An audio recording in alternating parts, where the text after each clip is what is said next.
నమస్తే, welcome to hashtag you. నేను మీ రాజేష్. హైదరాబాద్లో అత్యంత ఘనంగా సాగుతున్నటువంటి బోనాల వ్యవహారంలో ఉద్రిక్తతకు దారితీసినటువంటి ఘటన చోటు చేసుకుంది. అంటే హైదరాబాద్ పరిసర పరిధిలో అంటే జిహెచ్ఎంసీ లిమిట్స్లో ఒకే ఒక్క కాంగ్రెస్ పార్టీ గెలిచినటువంటి ఎమ్మెల్యే, ఆయన కంటోన్మెంట్ ఎమ్మెల్యేగా ఉన్నటువంటి శ్రీ గణేష్. ఇప్పుడు ఆయన మీద, కాంగ్రెస్ పార్టీ ఎమ్మెల్యే మీద, ఆయన కాన్వాయ్ పైన, ఆయన పైన దాడి చేసేందుకు యత్నించారు. సుమారుగా దాదాపుగా యువకులు 30 మంది పైగానే, అంటే దాదాపుగా 50 మంది ఇంచుమించుగా పెద్ద ఎత్తున యువకులు దాడికి యత్నించినటువంటి ఘటన. ఒక్కసారిగా ఆ దాడి జరిగినటువంటి నేపథ్యంలో గన్మెన్ల ఆర్మ్స్ కూడా లాగేసుకుంటున్నటువంటి నేపథ్యంలో ఆయన ఉన్నటువంటి హుటాహుటిని అక్కడి నుంచి ఆ బోనాలకు సంబంధించినటువంటి జాతర నుంచి అక్కడ ఓయూ పోలీస్ స్టేషన్కి వెళ్ళటం, అది ఈ ఘటన జరగడం కూడా కేవలం ఓయూ పోలీస్ స్టేషన్కి 200 మీటర్ల దూరంలోనే జరిగింది. ఏదో పెద్ద దూరంలో జరిగినటువంటి ఘటన కూడా కాదు. సో ఇప్పుడు అక్కడ మాణికేశ్వర్ నగర్లో జరుగుతున్నటువంటి బోనాల జాతరకు, ఆ జాతరకు వెళ్తున్నటువంటి ఎమ్మెల్యే కాన్వాయ్ పైన యువకులు అడ్డంగా బళ్ళు పెట్టి ఆ వెహికల్ని బ్లాక్ చేసి పెద్ద ఎత్తున దిగమని కోరటం, అద్దాలు ఎన్ని దాడి, అంటే కారు మీద దాడి చేయటం, కాన్వాయ్లో ఉన్నటువంటి గన్మెన్ వెపన్స్ను లాక్కోవడానికి ప్రయత్నం చేయటం, ఇది ఒక రకంగా చెప్పాలంటే బరితెగింపు ఘటన అని చెప్పుకోవాలి. మరి ఈ ఘటన ఇంత ఉద్రిక్తత చోటు చేసుకుంటే ఎమ్మటే శ్రీ గణేష్ అక్కడి నుంచి కారులో బయటికి రాకుండా కొంత జాగ్రత్తగా ముందుకు కదిలి అక్కడి నుంచి ఎమ్మటే ఓయూ పిఎస్కి వెళ్ళిపోయి పోలీసులను ఆశ్రయించి ఆ పోలీస్ స్టేషన్కి వెళ్ళి కంప్లైంట్ ఇచ్చి వెనుదిరిగినటువంటి ఘటన. సో ఒకసారి అసలు ఎందుకు జరిగింది, ఏ కారణం చేతి ఈ గొడవ జరిగింది, ఎందుకు ఆయన మీద దాడికి యత్నించారనేది ఒక విస్తృతమైనటువంటి చర్చ జరుగుతుంది.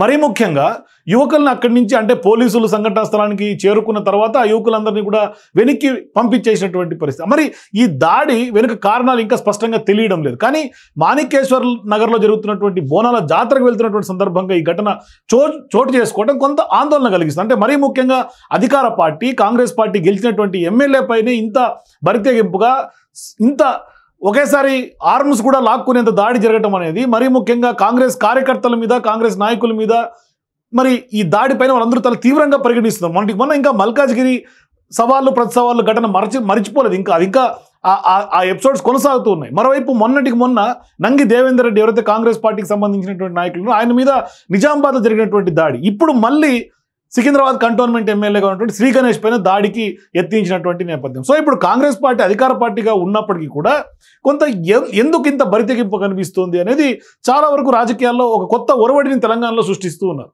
దీనిపైన ఇప్పుడు పోలీసులు చాలా క్షుణ్ణంగా తనిఖీ చేస్తున్నారు, సీసీ ఫుటేజ్లు వెలికి తీస్తున్నారు. మరి ఆ కాంగ్రెస్ పార్టీ ఎమ్మెల్యే పైన, శ్రీ గణేష్ పైన దాడికి పాల్పడినటువంటి దుండగులు ఎవరు అనేది ఇప్పుడు ఐడెంటిఫై చేస్తున్నారు. ఎందుకంటే ఆయన సహజంగా ఏ ఎమ్మెల్యే అయినా, ఏ పబ్లిక్ లీడర్ అయినా బోనాలకు సంబంధించి అందరూ కూడా వాళ్ళ బస్తీలో జరిగే జాతరలకు వెళ్తుంటారు. ఇది మాణికేశ్వర నగర్ అనేది వడ్డెర బస్తీ.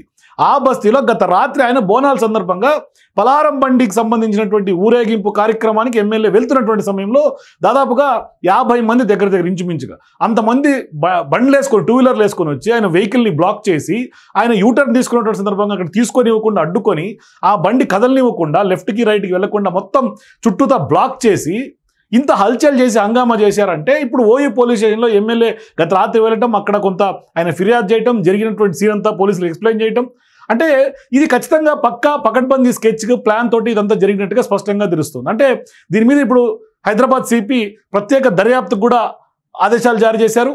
ఈ విషయంపైనే ఇప్పుడు శ్రీ గణేష్ కూడా చెప్తున్నారు, ఖచ్చితంగా ఇది ఒక పాత కక్షల నేపథ్యంలో జరిగినట్టుగా ఆయన ఇప్పటికే అంటూ ఉన్నారు. కొంత పకడ్బందీ స్కెచ్ తోటి ఏమన్నా చేశారా అంటే, ఏమన్నా పాత కక్షలు అంటే ఎవరికి పాత కక్షలు ఉన్నాయి, ఎవరు అని తెలియాల్సినటువంటి అవసరం ఉంది. కానీ గతంలోనే ఈయన కొంతమంది మీద అనుమానపు కదలికలు ఉన్నటువంటి నేపథ్యంలో ఆయన ఇప్పటికే డీసీబీకి కొంత అనుమానంగా ఉంది అనేది కూడా మొన్న కంప్లైంట్ ఇచ్చినట్టుగా ఇప్పుడు శ్రీ గణేష్ చెప్తూ ఉన్నాడు.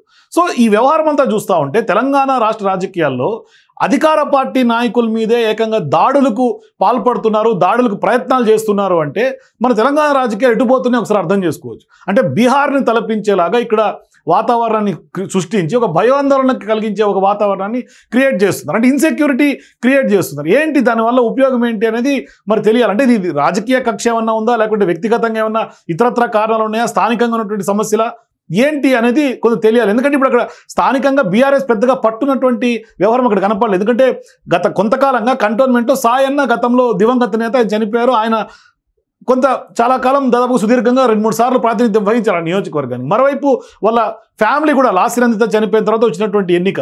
ఆ ఎన్నికలోనే గతంలో బీజేపీలో పోటీ చేసినటువంటి శ్రీ గణేష్ ఈసారి కాంగ్రెస్ పార్టీ నుంచి బై ఎలక్షన్లో పోటీ చేసి ఆ సాయన్న కూతురు మీద గెలిచినటువంటి పరిస్థితి. మరి ఇటువంటి సందర్భంలో ఇంత రచ్చ చేస్తుంటే ఎందుకు ఇది జరిగింది? అంటే ఇది ఏమన్నా పొలిటికల్ వెండెట్టా ఏమన్నా ఉందా, లేదంటే ఏమన్నా బిజినెస్కి సంబంధించి ఏమైనా డీల్సా, లేకుంటే ఏంటి అనేది తెలియాలి. కాకపోతే ఇటువంటి దాడుల సంస్కృతి అయితే మాత్రం ఎవరు కొంత దీన్ని అంటే ప్రతి ఒక్కరు ఖండిస్తున్నారు, దాడులను ఎవరు ఎంకరేజ్ చేసే పరిస్థితి కనిపించట్లా. కానీ ఇప్పుడు దీని మీద పోలీసులు చాలా సీరియస్ యాక్షన్ తీసుకునే అవకాశాలు ఉన్నాయి. ఆ యువకులను ఐడెంటిఫై చేసే అంశంలో సీసీ కెమెరా సంబంధించినటువంటి ఫుటేజ్ని పోలీసులు పరిశీలిస్తున్నారు. 3 ప్రత్యేక బృందాలు ఆ యువకుల కోసం గాలిస్తున్నారు. ఎందుకంటే ఎమ్మెల్యే పైనే దాడికి ఎత్తిస్తే, అంటే ప్రజాప్రతినిధికే సెక్యూరిటీ లేకపోతే ఇక సాధారణమైనటువంటి పౌరులకు అంటే రౌడీల్లాగా తెగబడుతుంటే, దాదాపుగా అంత పెద్ద గ్యాంగ్ వెహికల్ని ఆపి ముట్టడించి ఆయన వెళ్ళనివ్వకుండా చేసి వెహికల్ని బ్లాక్ చేశారు అంటే ఇది ఎటువంటి ఘటన అనేది ఒకసారి అర్థం చేసుకోవాలి. అంటే అంటే అంటే దొమ్మి కేసులో కొట్టుకుపోయేలాగా వీళ్ళు పకడ్బందీ స్కెచ్గా చేశారు. మరోవైపు మా దగ్గర కూడా గన్ ఉంది అని వాళ్ళు బెదిరించారు వాళ్ళ ఆర్ముడు సెక్యూరిటీ ఫోర్సెస్కి. అంటే ఎమ్మెల్యే దగ్గర సహజంగానే 2-3 సెక్యూరిటీ ఉంటారు. మరి ఆ సెక్యూరిటీ వాళ్ళ దగ్గర గన్ను లాక్కోవటం, మా దగ్గర కూడా గన్ ఉందని వాళ్ళని బెదిరించడం చూస్తుంటే ఇది ఖచ్చితంగా ఇదేదో పకడ్బందీ స్కెచ్, దీని వెనకాల పెద్దలు ఎవరి హస్తం ఉంది అనేది పోలీసులు నిగ్గు తేల్చాల్సినటువంటి అవసరం ఉంది. సో దాడి జరుగుతానే శ్రీ గణేష్ ఏమన్నారు ఒకసారి మీరు వినండి. ఇక్కడ వస్తున్న సమయంలో తారనగర్ నుంచి యూటర్న్ తీసుకుని లోపలికి వస్తున్న సమయంలో ఒక 10-15 మంది బండ్లు, ఎంతమంది బండ్లు అంతా ట్రిపుల్ రైడింగ్ మా బండిని లెఫ్ట్ సైడ్ నుంచి ముందు బ్లాక్ చేసి పెట్టింది. ఇటు లెఫ్ట్ తిరగక ముందుకు పోక అటనే బ్లాక్ చేసుకుంటూ పోతే సైరన్ కొట్టి చేస్తుంటే ముందుకు పోయినాక బండి ఆపి మీదికి కొంతమంది సైడ్ ఉన్నోళ్ళేమో బండి ఇక్కడ ఆపి ముందు కొన్నోళ్ళు వచ్చి నా బండి నా గ్లాస్ తీయడానికి డోర్ తీయడానికి ప్రయత్నించారు. మా గన్మెన్లు వచ్చి అలా నా పని చూస్తే గన్ను గుంజుకోవడానికి ప్రయత్నించడం, మా దగ్గర కూడా గన్ను ఉందని చెప్పిరంట. వాళ్ళని కొంతమంది బ్లాక్ చేయడం, కొంతమంది ఏమో నన్ను డోర్ తీయమనడం. మరి ఇది ప్రీ ప్లాన్డా లేకుంటే కావాలని చేసిరా ఏం అర్థం కాని పరిస్థితి. ఇమీడియట్ గా ఇక్కడే జరిగింది కాబట్టి పోలీస్ స్టేషన్ వచ్చి కంప్లైంట్ చేయడమే. ఇక్కడ వాళ్ళు దొరికేవారు చూడాలి. ఎందుకంటే మొన్ననే డీసీపీ గారు కూడా వేరే విషయంలో కంప్లైంట్ ఇచ్చారు. కొంతమంది ఏదో ప్లాన్ చేస్తున్నట్టు అనిపించి మళ్ళీ అదా ఇదా రెండింటిగా తెలుసుకోవాలని చూసి చెప్తారు. సో ఇది ఆయన శ్రీ గణేష్ చెప్తుంది. ఒకసారి ఆయన గత రాత్రి కంప్లైంట్ ఇచ్చినటువంటి నేపథ్యంలో ఇదే ఘటనని పోలీసులకు కూడా ఏ విధంగా ఎక్స్ప్లెయిన్ చేశారు కూడా ఆ వీడియో చూడండి. అట్లనే బ్లాక్ చేసుకుంటూ జాగ్ చేసుకుని ముందుకు వచ్చి బండి ముందు పోయి బండి ఆపి మా బండ్లు ఆపి ఇటుకెళ్ళి ఈడు అటుకెళ్ళి అదంతా చేస్తే నాకు డోర్ ది అనేసి అర్థం తీసుకుని అర్థం తీస్తలేండి. అర్థం తీసుకోకుండా వీళ్ళు వచ్చి గన్మెన్లు వచ్చి నిలబడితే గన్మెన్ల మీదకి గన్ను పుచ్చుకోవడానికి పోయింది. కొంతమంది మీతో వచ్చేసి నా మీద గ్లాస్ తీసి అటాక్ చేయాలని చూస్తుంది. ఇది జరిగిన విషయం. దానికి ఏమైంది, వీళ్ళు కనిమిళ్ళు వాళ్ళు ఇదైతుంది, వీళ్ళు చూసుకున్నట్టే నేను ఏం చేసి మా డ్రైవర్ చేపించాడు వెళ్ళిపోదాం, వీడు మనం అటాక్ చేసుకున్నాడు డిసైడ్ అయిపోయారు. బండి తీసుకుని వస్తుంటే మేము 100 డైల్ చేస్తే 100 కలవకుంటే అప్పుడు ఇండియా పోలీస్ స్టేషన్ ఉంటుంది. పోలీస్ స్టేషన్ వచ్చిన వాళ్ళు ఇద్దరు ఎక్కువ వేలు మనకు తెలియదు. వీళ్ళని బ్లాక్ చేసి మొదటి ఫ్రీ ప్లాండే ఉంది. ఇది ఎవరు ఉన్నా కూడా యాక్షన్ తీసుకోవాలి. యాక్షన్ తీసుకోవాలి పోలీస్ స్టేషన్ జరిగేది.